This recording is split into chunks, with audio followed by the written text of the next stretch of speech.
Nah, sekarang kita menjawab tentang cara pempek awet dan tahan lama. Oke, lanjut. Oke, nih, ini tips benar bagus nih. Jadi harus dilihat nih ya. Pertama, cara membuat pempek itu lebih tahan lama adalah dengan teknik rebusan 2 kali. Jadi pempek rebus ya terutama ya. Saat siapkan 2 panci berbeda, sama-sama didihkan. Setelah dia matang di panci yang pertama, nanti Bunda angkat, terus Bunda pindahkan ke panci yang kedua. Fungsinya untuk apa? Fungsinya untuk ngebilas pempek tadi. Karena di panci yang pertama itu biasanya udah mulai banyak sagu-sagu sehingga dia agak berlendir. Nah, untuk menghilangkan lendir dari sagu itu, kita bilas di panci yang kedua. Nah, setelah itu, kita bilasnya sebentar aja.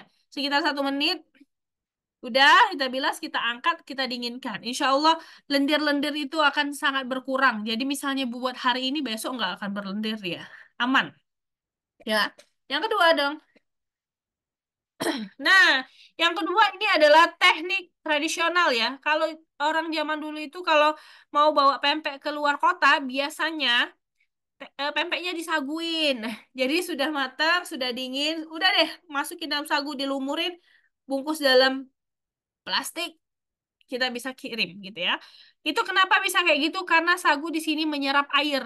Jadi dia menyerap air yang ada di pempek tadi sehingga dia tidak mudah jamuran. Ya. Yang kedua bisa juga dengan dilumuri minyak. Jadi pempek tadi lumurin aja dengan minyak, terus juga simpan, dibungkus, terus bisa dibawa keluar kota. Itu cara-cara tradisional ya, bisa dipakai nih. Tapi nggak bisa untuk 2-3 hari lah ya. Nggak bisa untuk lama, paling untuk 1 hari ya. Oke, lanjut nih.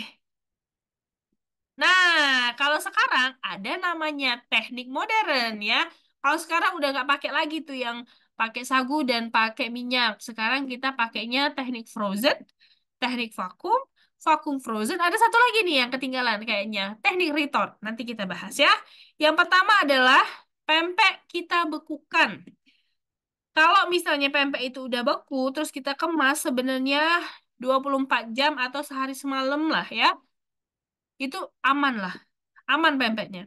Jadi untuk kirim, untuk perjalanan jauh lebih baik dibekukan aja pempeknya. Terus kita bisa bawa ke luar kota nih. Terus bisa juga dengan cara divakum, tapi nggak di frozen. Tapi itu juga cuman untuk 1 hari ya. Jangan lebih dari 1 hari. Nah, yang paling aman itu adalah dengan divakum dan di frozen. Jadi pempeknya divakum dulu, habis itu dibekukan. Nah, ini bisa aman nih 2 hari perjalanan. Nah, untuk mesin-mesin vakumnya, Mami juga sudah upload di IG ya. Untuk harganya, sebenarnya nggak usah yang ribet-ribet lah. Mesin vakum tuh ada kok yang harga 80 ribuan, yang harga 100 ribuan tuh bisa. Jadi bisa beli di e-commerce, di Shopee banyak yang kayak gitu. Tapi kalau misalnya kita mau jualan, wajib punya ini Bunda. Kenapa? Karena kita harus eh, apa ya namanya, punya alat tempur supaya barang kita ini bisa dikirim aman ya di luar kota. Kalau kayak pempek ini kan apa ya, oleh-oleh ya, namanya oleh-oleh tuh orang mau kirim-kirim. Nah, kalau kita punya mesin vakum ini, insya Allah kita bisa membuat pempek kita itu dicicipin di orang-orang luar kota dari tempat kita ya. Nah, yang keempat tadi yang belum ditulis di sini adalah teknik retort. Tapi kalau teknik retort ini dia udah pakai teknologi. Dia pakai mesinnya tuh kayak presto besar. Jadi pempeknya nanti direbus di mesin berkekuatan tinggi. Terus juga kayak presto itu, dia juga pakai plastik khusus yang boiling pack yang bisa direbus. Sehingga nanti pempeknya itu bisa awet lebih dari 1 bulan di suhu ruang tanpa harus beku.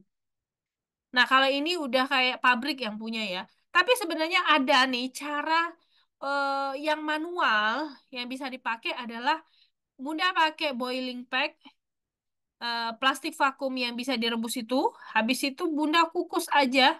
Kukus plastik vakum beserta pempeknya yang sudah divakum tadi selama sekitar 10 sampai 15 menit. habis itu dibiarin. Nah, itu udah bisa awet tuh selama 7 hari di suhu ruang tanpa harus dibekukan, gitu ya.